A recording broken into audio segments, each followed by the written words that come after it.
Innal hamdalillah alladzi anzalna ala masahha bi kitabillahi wa sunnati rasulillahi sallallahu alaihi wasallam. Asyhadu an la ilaha illallah wahdahu la syarika lah wa asyhadu anna Muhammadan abduhu wa rasuluhu alladzi la nabiyya ba'dahu. Allahumma shalli ala Muhammad wa ala ali Muhammad kama shallaita ala ali Ibrahim wa barik ala Muhammad wa ala ali Muhammad kama barakta ala ali Ibrahim fil alamin innaka Hamidum Majid. Qala Ta'ala Al-Qur'an Al-Karim a'udzu billahi minasyaitonir rajim. Kitabun unzila ilaika fala yakun fi sadrika harajun minhu litunzira bihi wa dzikra lil mu'minin. Hadirin jamaah Jumat rahimakumullah. Ada dua pendapat yang menjadi sorotan bagi kita semua. Pendapat pertama adalah dari Syekhul Muhaddisin, seorang tokoh besar ahli hadis zaman abad sekarang ini. Tetapi beliau sudah meninggal tahun 99 kemarin. Beliau mengatakan bahwa asas kebangkitan Islam adalah dua. Satu, tasfiyatul Islam, dan yang kedua, tarbiyatul Islam. Pertama adalah membersihkan Islam dari kotoran-kotoran yang mengotori Islam. Kotoran-kotoran yang membuat Islam menjadi suram itu sudah hapus. Dan konsekuensinya adalah mungkin terjadi pertikaian. Sebab ketika menegakkan tauhid, maka syirik harus tersingkir. Ketika menegakkan sunnah, maka bid'ah harus terbuang. Ini adalah prinsip-prinsip Islam, prinsip-prinsip tasfiyatul Islam. Tasfiyatul Islam inilah yang ditegakkan oleh Nabi selama 13 tahun di Makkah. Jangankan kita, Nabi sendiri terusir, hartanya habis, kekayaannya habis. Bahkan Nabi datang ke Madinah tanpa memiliki apapun, padahal sebelumnya dia orang terkaya di Makkah.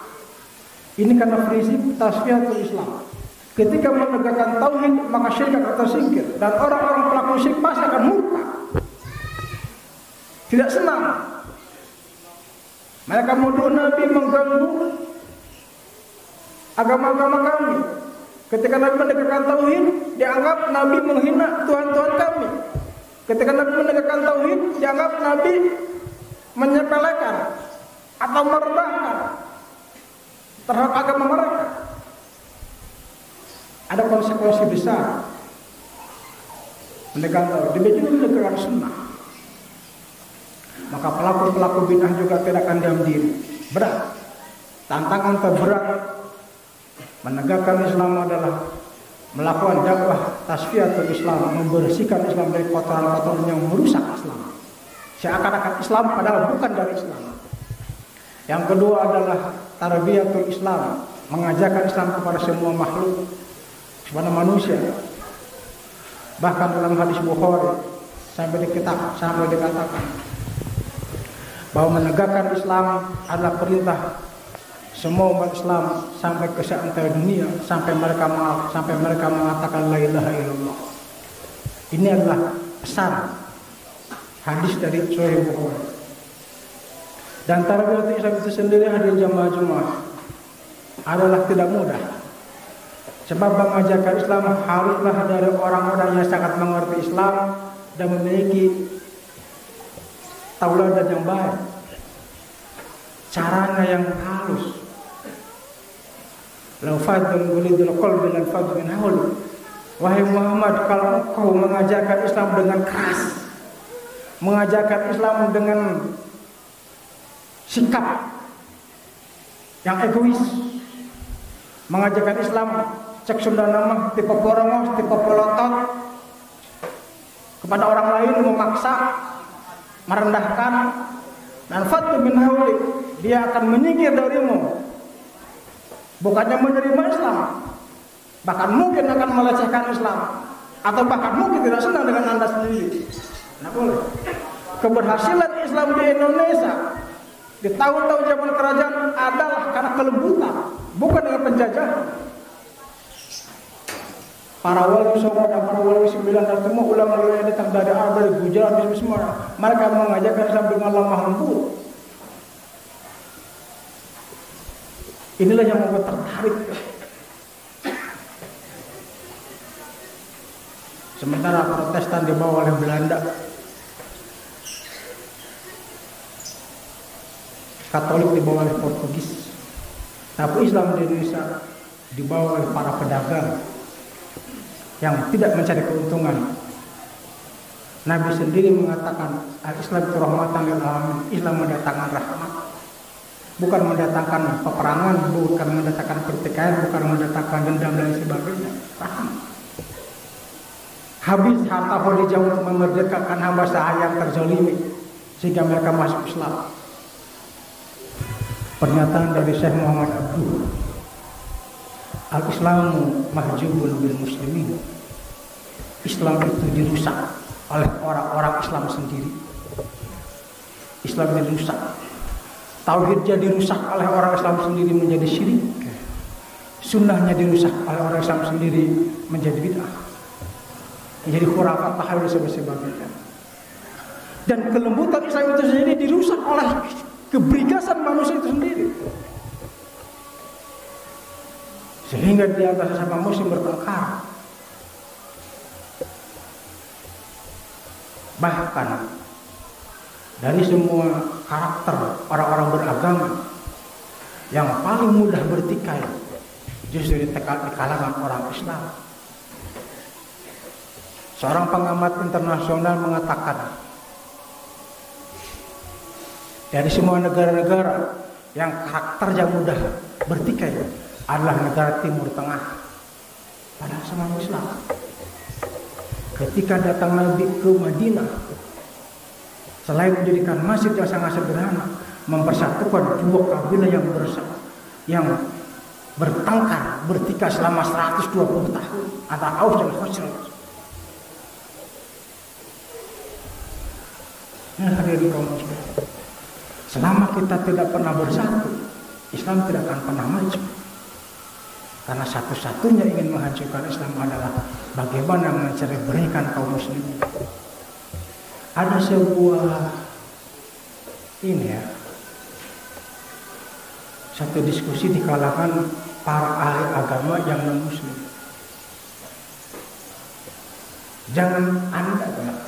Anda jangan pernah takut dengan banyaknya kaum muslimin Indonesia di mana-mana.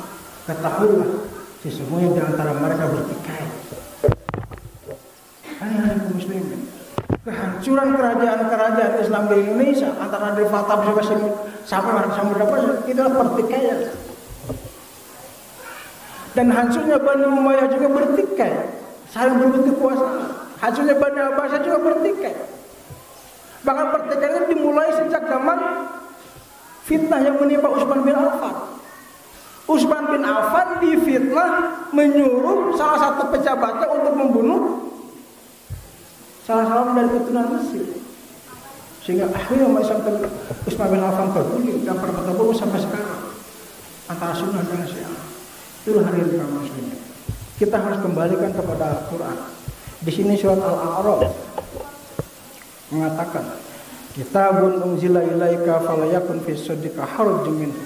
Ini Al-Quran diturunkan dari Allah, bukan ciptaan Nabi Muhammad, bukan karya sastra, bukan rekayasa Arab, bukan alat propaganda Arab sebagaimana dituduhkan saat-saat ini.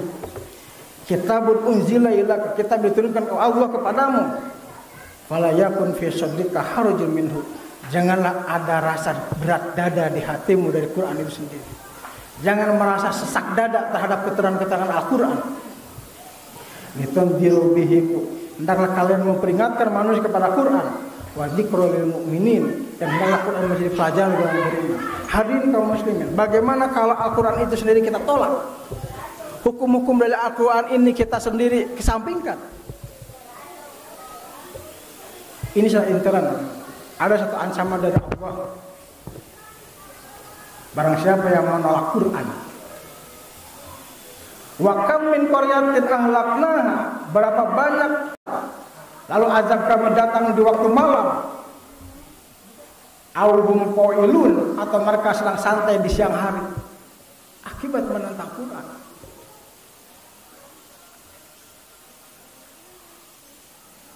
Famakana da'wahum ija'ahum ba'sina illa an qalu inna kunna zalimin. Azab kami datang adalah ketika mereka berada dalam keadaan zalim. Zalim ini adalah menolak keputusan Al-Quran. Inilah hadirin kaum muslimin. Semua para nabi diutus, semua para rasul diutus adalah membawa kitab Allah. Dan Nabi Muhammad membawa Al-Quran. Untuk apa? Untuk menjadi bagian dari pedoman hidup. Terakhir saya ingin mensetir sebuah wawancara dari Najwa Shihab, ada di YouTube. Saya juga terpaku.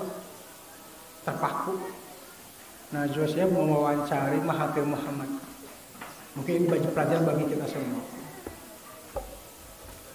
Apa pedoman Bapak dalam hidup ini mengelola negara? Mahathir Muhammad menjawab, banyak masalah, tapi hanya bisa diselesaikan dengan Quran. Banyak ormas-ormas di Malaysia, banyak gerakan-gerakan Islam di Malaysia yang ingin mendirikan Islam, yang ingin mendirikan negara Islam, yang ingin mendirikan khilafah Islam, yang ingin mendirikan syariat Islam, tapi isinya adalah bertentangan dengan Quran. Di mana bertentangan dengan Quran? Pada ujung-ujungnya mereka sedang membunuh sesama Muslim. Bagi saya pribadi, saya akan cek sendiri. Bagi saya sendiri, Al-Quran adalah pedoman yang benar bagi individual, pedoman yang benar bagi negara, pedoman yang benar bagi bangsa. Inilah pegang. Dan saya akan hidup sampai mati dengan Al-Quran. Luar biasa. Sehingga prinsip ini, saya kasih prinsip. Ternyata yang membawa Al-Quran seprinsip dan seperti ini bukan Mahathir juga. Sebelumnya Ziaul Haq di Pakistan. Kemudian sekarang adalah Presiden Turki. Dan di Asia Tenggara adalah Mahathir Muhammad. Quran diterapkan menurut persepsi dan menurut kalkulasi negaranya masing-masing. Jangan pernah dibedakan. Saya sangat setuju. Apapun gerakan Islam, apapun ormas Islam, kalau isinya bertentangan dengan Quran, maka itu bukan bagian dari Islam. Itulah yang bisa saya sampaikan. Mudah-mudahan ada dan manfaatnya. Semoga Allah memberikan kita hidayah dan taufik. Yang benar dari saya, yang benar dari Allah, dan yang salah saya sendiri. Mohon maaf kalau ada sesuatu yang keliru dan menyinggung pada Bapak sekalian. Rabbana atina fid dunya hasanah wa fil akhirati hasanah wa qina adzabannar. Aqulu qouli hadza